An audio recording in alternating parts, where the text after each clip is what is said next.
Bonjour à tous. La Russie devient cinquième puissance économique mondiale.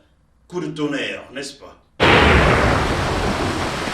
Quand la Russie utilise les sanctions occidentales pour devenir la cinquième puissance économique mondiale, passant devant l'Allemagne. Mars 2022, Bruno Le Maire, ministre des Finances français, tenait ses propos. Nous allons détruire l'économie russe.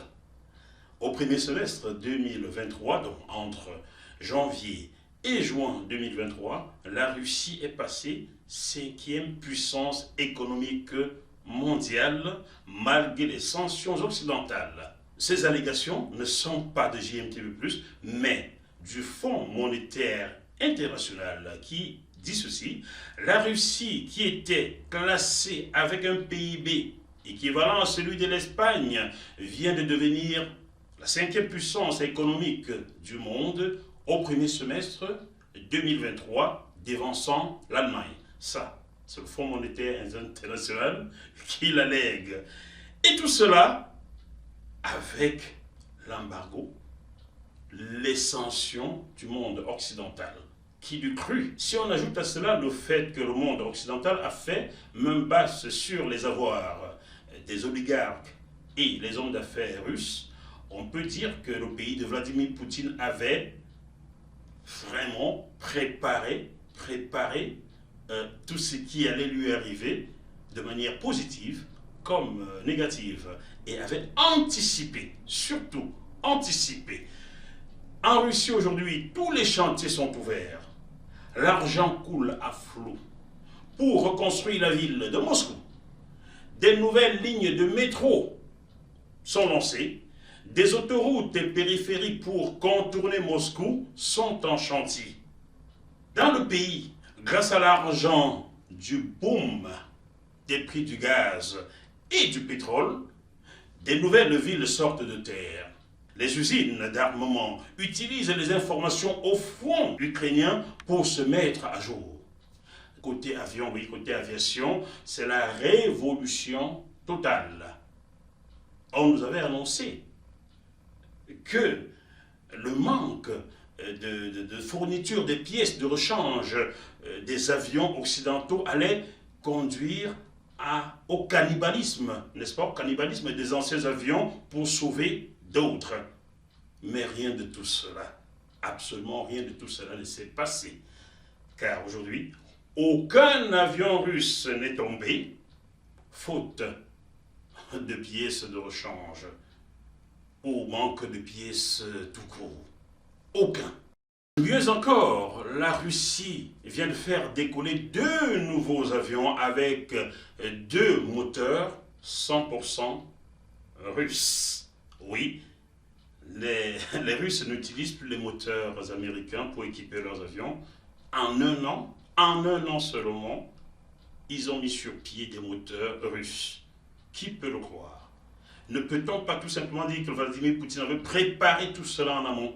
Il avait été très en avance sur les Occidentaux, avait préparé tout ce qui allait arriver avant, car construire un moteur d'avion en un laps de temps, en quelques mois, même les cerveaux les plus cossus du monde ne pourraient pas le fournir. Il s'agit donc de l'avion MC-21, oui, MC-21, un monocouloir qui peut transporter jusqu'à 200 passagers. Le MC-21 russe est l'équivalent du C-919 chinois. Vous voyez? Donc, un supersonique, quoi. Ouais, ces avions se passent désormais des moteurs américains, tout simplement. La compagnie aérienne Rosia, la deuxième compagnie du pays derrière Aeroflot, est seule compagnie aérienne au monde possédée par un fabricant public d'avions, qui avait passé commande de 50 MC-21 avant la crise ukrainienne. Avec les sanctions, vient de commander 150 nouveaux MC-21. Comme quoi, le monde aéronautique fonctionne très bien en Russie, malgré les sanctions. Oui, les sanctions occidentales sont plutôt en train de faire beaucoup beaucoup de bien à la Russie, contrairement à ce que décrétait Bruno Le Maire, le ministre des Finances français, contrairement à ce que tant de personnalités politiques ou encore économiques du monde occidental décrétaient, il y a de cela un peu moins de 2 ans. On peut constater que c'est à la Russie de punir ou de sanctionner le monde occidental, tout simplement. Désormais, c'est le chasseur qui est chassé dans cette histoire. Et maintenant, tout l'Occident a peur que la Russie fasse avec le Niger de l'uranium le même type de cartel, d'accord, qu'elle avait fait avec le Botswana sur le diamant, faisant bondir le prix du diamant de 50% sur le marché mondial. Voilà, le monde occidental a désormais peur, très très peur, que les Russes se mettent ensemble avec les Nigériens pour faire bondir les prix de l'uranium dont nous avons tant besoin en Occident, en général, et en France en particulier. Il faut ajouter que cet accord entre la Russie et le Botswana a transformé ce pays d'Afrique australe en petit Suisse d'Afrique. Oui, ça veut dire qu'avoir des accords économiques avec la Russie peut permettre aux pays africains de faire un bond de 1000 mètres en un laps de temps, ce qui n'était pas le cas avec les pays occidentaux depuis au moins un siècle. Bienvenue au bord de l'avion monocouloir russe MC-21, 15% moins cher que ses concurrents Boeing et Airbus, alors que fabriqué surtout en fibre oui, de Tirane, dont la Russie est premier pays producteur au monde. Oui, il est si léger, cet avion, le MC-21, est si léger et résistant qu'il consomme, tenez-vous bien, 30% moins de kérosène que ses concurrents occidentaux.